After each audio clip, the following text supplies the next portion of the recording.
Il y a un petit moment de cela, je me trouvais dans un collège, en région parisienne, pour rencontrer les élèves à propos de mon dernier roman pour adolescents. C'était la veille d'un jour d'éclipse.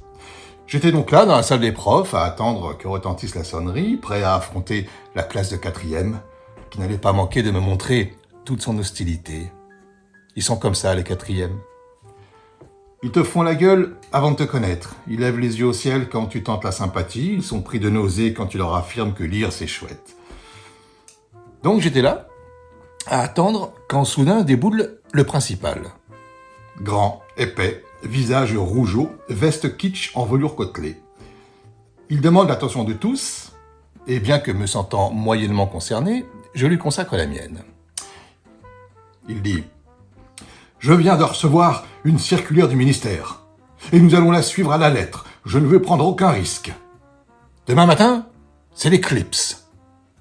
Voilà ce qu'on nous demande. » J'écoute. J'avais oublié que le lendemain, c'était l'éclipse.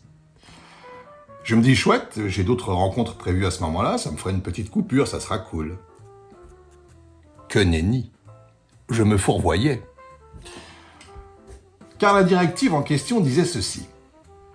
Durant l'éclipse, les élèves doivent rester confinés, dans des salles aux volets clos, interdit de regarder dehors, interdit de sortir, on sucre la récré.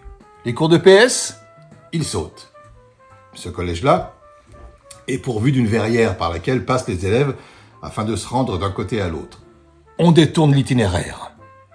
Ils devront faire le tour de l'établissement par des couloirs sombres, en évitant les fenêtres. Une prof s'interroge. Une sortie en bus est prévue. On la maintient ? Le principal rétorque. Téléphonez à la société de transport. Assurez-vous que les bus possèdent tous des rideaux aux fenêtres. Oui, mais le pare-brise.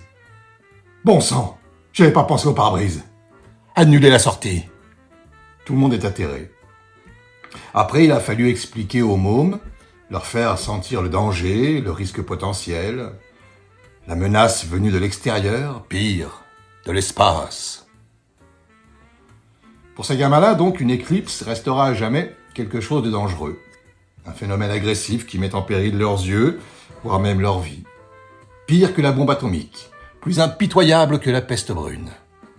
Et ils ne comprendront pas comment leurs aînés, nous, leurs parents, osaient rester dehors lors d'une éclipse. Fallait-il que l'on soit inconscient ?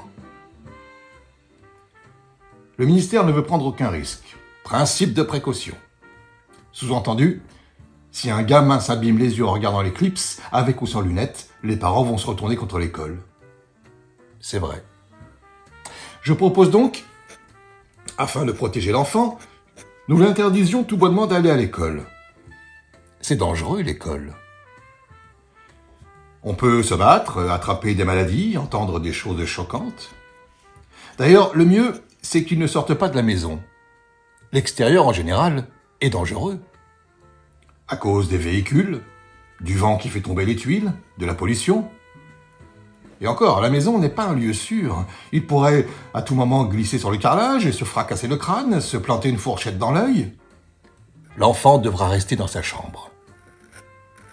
Mais dans sa chambre, il peut marcher sur un tout petit Lego, comme dans la chanson d'Oldelaf, et se faire très très mal. Il vaut mieux donc qu'il ne quitte pas son lit. Voilà. Une enfance sans danger, c'est une enfance au lit, sanglée, dans le noir, nourrie par intraveineuse pour ne pas risquer de s'étouffer avec une arête. Je ne sais pas si à ce moment-là j'accepterai encore les rencontres. Je pense que je regretterai mes 4e inamicaux, et leur ricanement blessant, et leurs yeux qui regardaient au ciel quand je tentais une vanne. Ceux d'avant l'éclipse, chiants, mais vivants.